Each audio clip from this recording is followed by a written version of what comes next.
Guy Madison was born as Robert L. Mosley on January 19, 1922, in the small rural community of Pumpkin Center, nestled in Kern County, California. The son of a working-class family, he came into the world during one of the most unforgiving chapters in American history, the Great Depression. Life was hard, with food never promised, futures uncertain, and dreams a luxury for those far removed from hardship. Robert was the third of 5 children, growing up in a crowded, modest home shared with his 3 brothers, Wayne, Harold, and David, and a sister, Rosemary. The Mosley household was grounded in unspoken rules: speak when spoken to, never ask for more, and above all, endure. Comfort was scarce, but they made do with strength, quiet dignity, and hard work. From a young age, Robert was quiet, not withdrawn, but observant. He was a boy who felt more than he spoke, listening more than he was heard. His world seemed simple: blend in, work hard, and survive with dignity. He had a deep fondness for animals and the land, drawn to the simplicity of labor that yielded tangible results. After finishing high school, Robert enrolled at Bakersfield College, studying animal husbandry. Not because it was glamorous, but because it felt real to him. Hollywood discovery in 1944, while on leave from the United States Navy during World War II. Robert's life took a turn he never expected. Dressed in his military uniform, he caught the eye of talent agent Henry Wilson, who was known for discovering fresh-faced men with striking looks and hidden emotional depth. Wilson saw something in Robert that others didn't: an unusual blend of strength and quiet, a man whose military discipline contrasted with the soft vulnerability in his eyes. With a new name, Guy Madison, Robert was offered a screen test and cast in a small uncredited role in the David O. Selznick production Since You Went Away. He barely spoke a word on screen, but his presence was undeniable. Fans were captivated before his name even appeared in the credits. The studios took notice, and soon Hollywood began to see in Guy Madison the image of a man they could believe in: strong, yet soft-edged, masculine, but approachable. Though fame arrived quickly, it was a bittersweet experience. Guy had never imagined himself in front of the camera, and he struggled with the sudden attention. The quiet farm boy from Kern County, who had grown up with dreams rooted in the soil, was now thrust into the limelight, where every move was watched and dissected. The collision between anonymity and recognition was not easy, but it marked the beginning of a life forever changed. Fame and struggles. As Guy Madison's fame grew, so did the pressure to fit into a mold. He quickly became the face of the ideal American hero: masculine, stoic, and dignified. His early films, including Till the End of Time 1946 and Honeymoon 1947, showcased him as a quiet, reserved figure, a soldier, a lover, a man who stood tall but never shouted.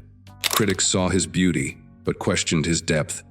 Yet, the American public, especially those who had survived the war, saw something more in Guy. They recognized a man who had lived through silence and carried it with grace.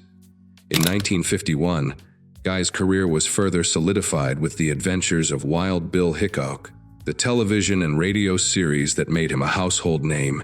Week after week, he became the steady, unflinching cowboy hero, a role that would define his career. His face appeared on comic books, cereal boxes, and lunchboxes. Rodeos welcomed him like royalty, and his calm, reassuring voice became a symbol of steadiness in a world still healing from the effects of war. But behind this public persona was a man burdened by the weight of his own silence. The role of the cowboy hero left little room for complexity or vulnerability. It was a beautiful prison, a role Guy Madison couldn't escape, even as his own personal struggles remained hidden from the public eye. The tension between his public image and private truth would follow him throughout his career.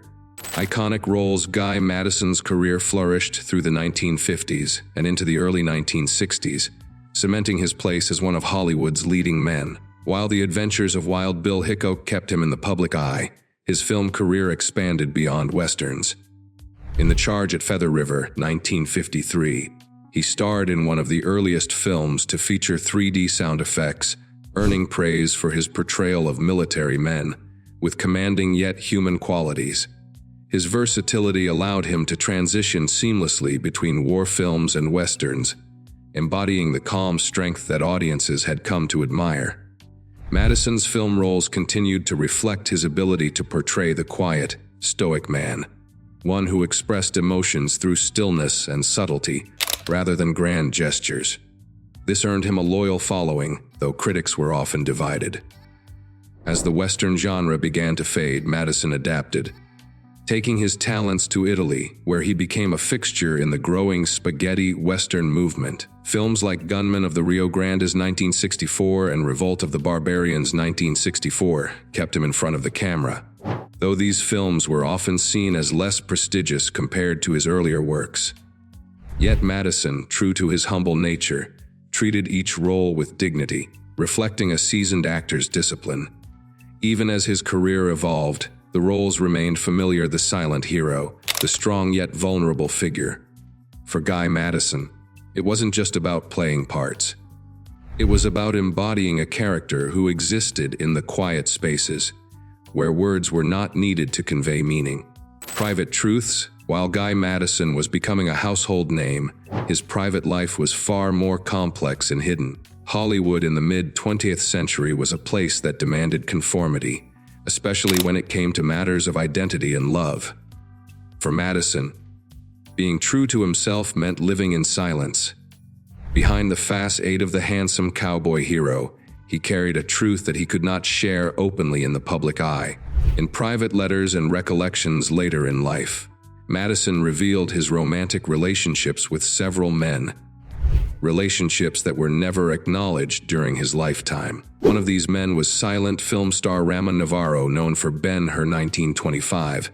Madison remembered him as gentle and wise, and they would often meet in secluded spots to escape the prying eyes of the world.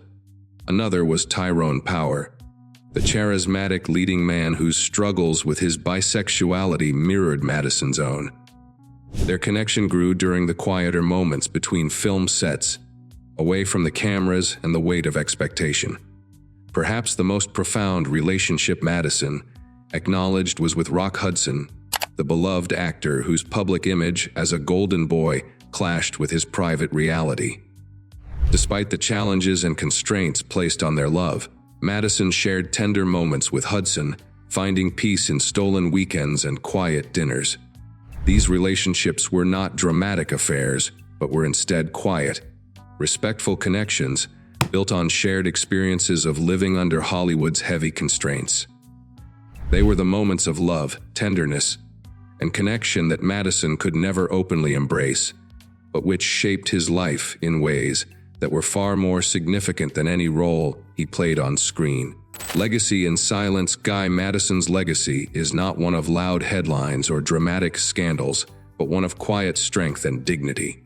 As Hollywood moved on and his fame began to fade, Madison retreated from the limelight, choosing a life far removed from the glitz and glamour of Tinseltown. He settled in the Morongo Valley, a peaceful, sun-drenched stretch of California wilderness, where he found solace in the rhythm of the land. Gone were the days of posing for cameras or attending glamorous premieres. Instead, he built a simple ranch-style home nestled into the hills, where he tended to horses, planted gardens, and lived by the natural pace of the earth. Madison never sought fame, it found him. And when it did, he accepted it with grace, never letting it overshadow his true self. He never dramatized his personal struggles or sought sympathy for the challenges he faced. In fact, he quietly endured the decline of his health in his later years, suffering from emphysema, a condition that slowly and mercilessly stole his breath away. Through it all, Madison remained as dignified as ever, facing each day with the same quiet resolve that had defined his entire life. Even in his final days, Madison's legacy was built on the values of endurance and silence. He didn't need the applause or recognition. He had already earned the respect of those who truly knew him, and when he passed away in 1996 at the age of 74, it wasn't with grand tributes or public fanfare. His passing was marked by a quiet funeral, attended by family and a few longtime friends who remembered him not for his on-screen persona, but for the integrity and grace he had shown throughout his life. Madison's legacy is in the silent moments, the ones we feel in the quiet steadiness of his presence, both on and off the screen. It is in the quiet courage he displayed, the strength to live authentically without ever needing to announce it. His story reminds us that some legacies are not built on loud words or public acts, but on the quiet strength of enduring love and dignity in silence. Personal life. Guy Madison's personal life was as complex as his career, marked by relationships that were never fully realized in the public eye. His first marriage to actress Gail Russell, once celebrated by the press as a golden couple, unraveled under the weight of her emotional struggles and alcoholism. Their union, which had initially seemed like a fairy tale, became a painful chapter in Madison's life, and their eventual divorce left him with a deep sense of loss. Madison's second marriage to Sheila Connolly brought moments of stability and the joy of raising children, but the pressures of his career and the toll it took on his personal life led to another quiet end. Throughout both marriages, Madison never publicly aired grievances or lashed out at the media. He never sought attention or used his personal life for publicity. Instead, he carried his burdens with the same quiet grace that defined his entire existence. Even as his film career slowed, Madison continued to maintain his dignity, never allowing his personal struggles to overshadow the quiet strength he had become known for. His relationships, though filled with pain and heartbreak, were private, reflective of the man who had lived much of his life in silence, only revealing his true self in the letters and recollections shared much later, after his passing. Madison's personal life was one of complexity and heartache, but it was also marked by the kind of quiet resilience that defined everything he did. It wasn't just his career that left a lasting legacy, but his ability to navigate the challenges of life with a steady, undemanding presence. Through it all, he remained true to himself, living and loving with a humility that was rare in the world of Hollywood. In the final years of his life, Guy Madison chose a quiet existence away from the fame that once defined him. Having retired from the spotlight, he found peace in the remote desert of Morongo Valley, California. There, he built a modest ranch-style home, far from the cameras and the constant demands of Hollywood. Life slowed down, and Madison embraced the simplicity of it. He tended to horses, planted a garden, and lived by the natural rhythms of the land. The quiet that had once been a burden became his sanctuary. However, Madison's health began to decline as he struggled with emphysema, a progressive lung condition brought on by years of smoking. As his body grew weaker, each breath became a battle, and even the smallest tasks drained him. His decline was slow and steady, merciless in its pace. Despite the growing physical challenges, Madison faced his illness with the same quiet resolve that had marked his entire life. There was no outcry, no drama, just a man quietly enduring, refusing to let his suffering define him. By early 1996, his condition worsened, and he was moved to Desert Hospital Hospice in Palm Springs. It was there that his world narrowed to the confines of a hospital bed, where the desert sky he had once admired was now just a distant memory outside a window he could no longer reach. Guy Madison passed away on February 6, 1996, at the age of 74. His death was not marked by headlines or grand tributes. It was a quiet passing, with only family and a few close friends in attendance. Madison's legacy lived on not through the fame he left behind, but through the quiet strength he demonstrated in life and in death. Even in his final moments, he remained true to himself, never seeking attention, always humble, and never betraying the integrity that had guided him from his early days as a farm boy to his final breath.